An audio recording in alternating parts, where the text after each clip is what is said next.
Teknologiak hutsegin ez badu, eta ez du hutsegin oraingo honetan, talde lana egin duzuen geletatik, gela orokor honetara itzuli zarete, espero dugu benetan lana sakona, ona, entretenagarria eta probetxuzkoa izana.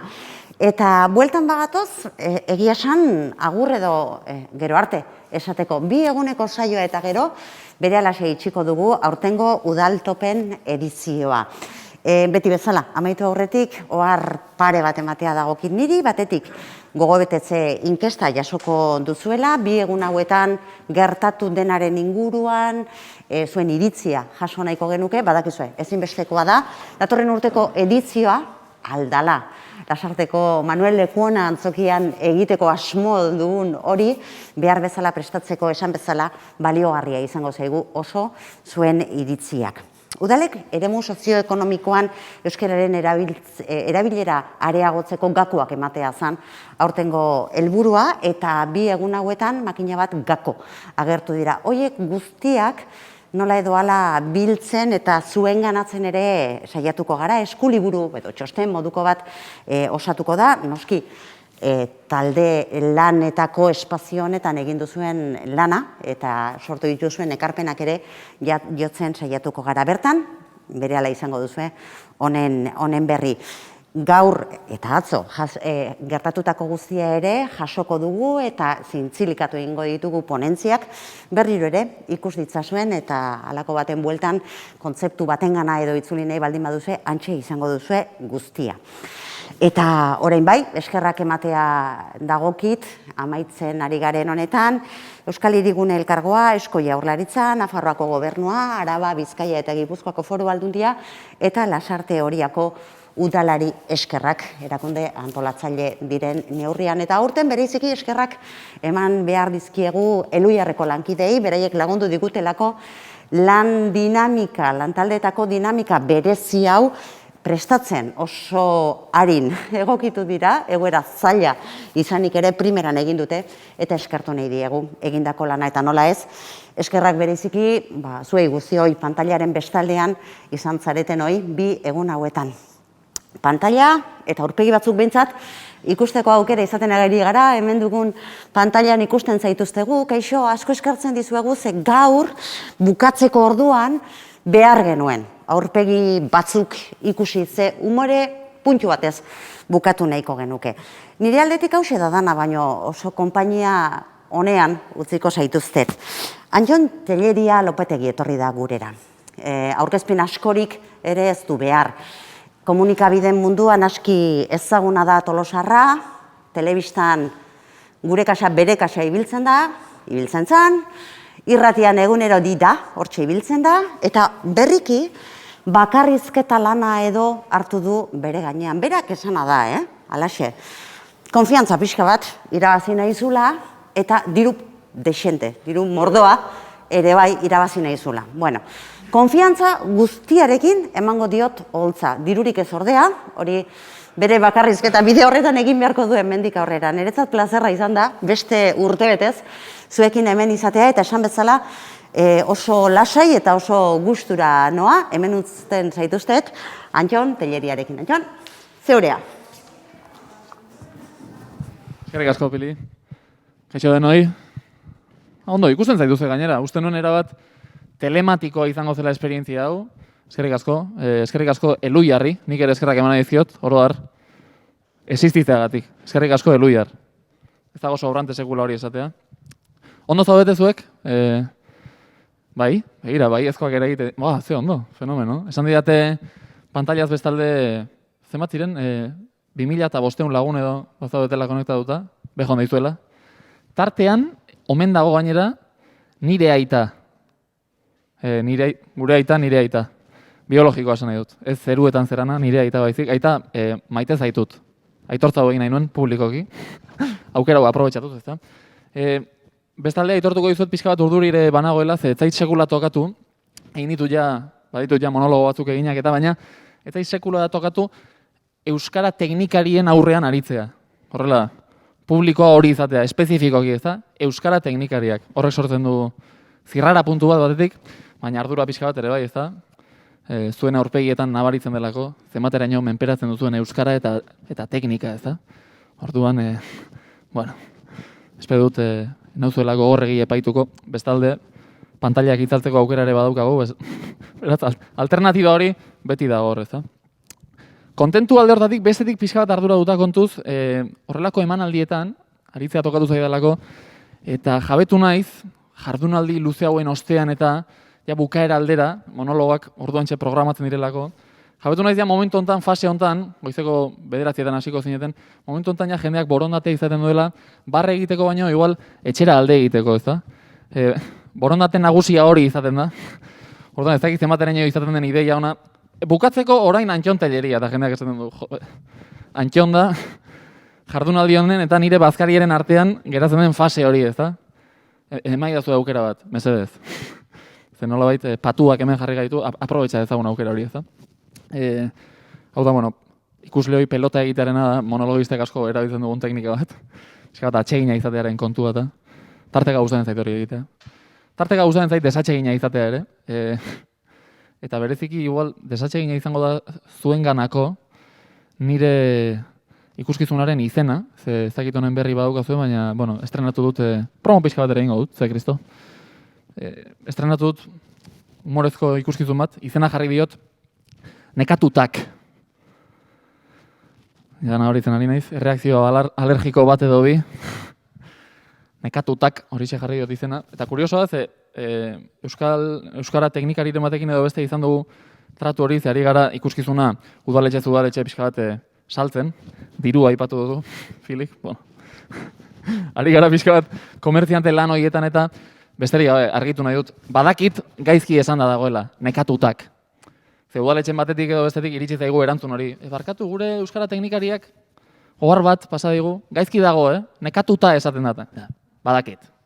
Bueno, guztan ez da pixka bat kabroitxoa izatea eta horregatik nekatutak. Hori esan da, eta promo pixka bat egin da, partekatu nahi dituzke zuekin hausnarketa pare bat hiru, euskarari lotuta beti ere. Jabetu naizelako, observazio zalea naiz ni horrela, pixka bat errealitatea behatu eta ikusi ze gertatzen den. Jabetu naiz, euskaldunok, entzun harretaz, badaukagula joera bat, erredundante xamar izateko. Azalduko dut hau. Hor, euskararen aldeko, euskararen sustapenerako kanpainak eta egiten direnean, kanpaina bestalde oso beharrezkoak eta txalogarriak, naiz hasiko ni kontoi egurra ematen hemen, zuen aurrean bereziki. Baina euskaraldia esaterako, ezta? Antolatzen da euskaraldia, euskararen sustapenerako. Eta euskaraldia dela eta ekitaldi batzuk antolatuko ditugu, ezta? Antolatuko dugu hitzaldi bat, euskaraldia dela eta hitzaldi bat. Zeri buruzko hitzaldia? Euskarari buruzko hitzaldia. Hala, euskaraldian geunden, eta egingo dugu hitzaldi bat, euskarari buruzko gainera.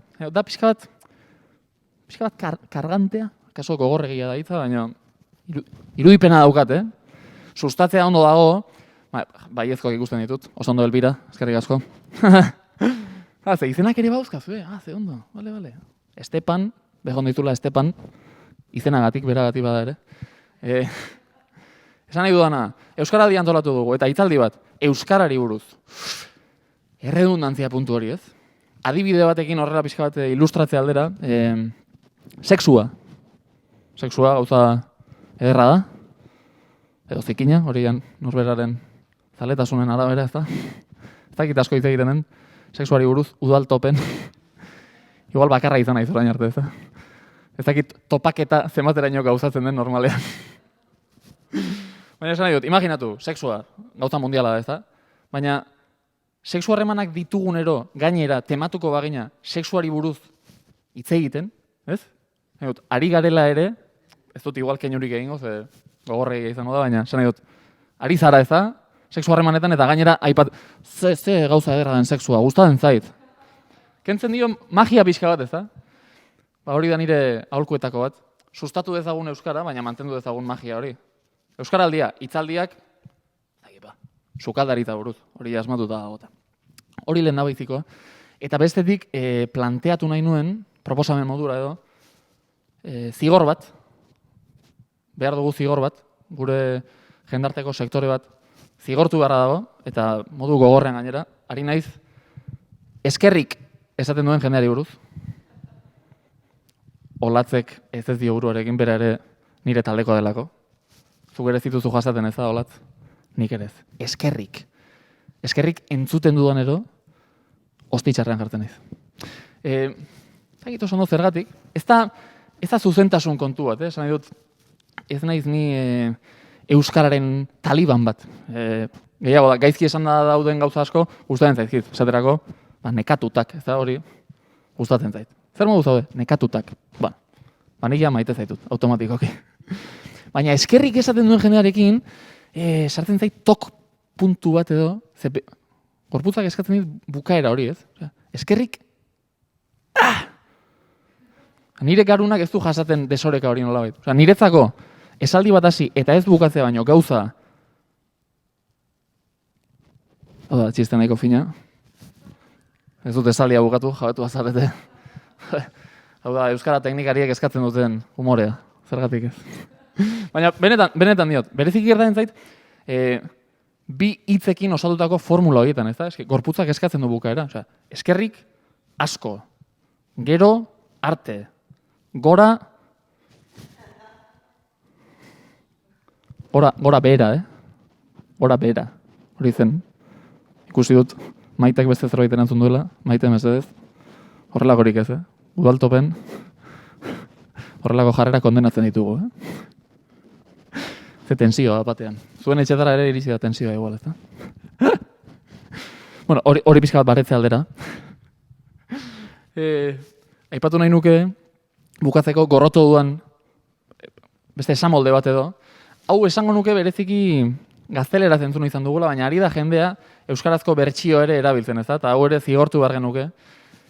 Esaldi bada, eta esaldi hau askotan erabiltzen da, elkarrizketa bat izterakoan ja, edo iritzi bat ematerakoan, jendeak askotan esaten du.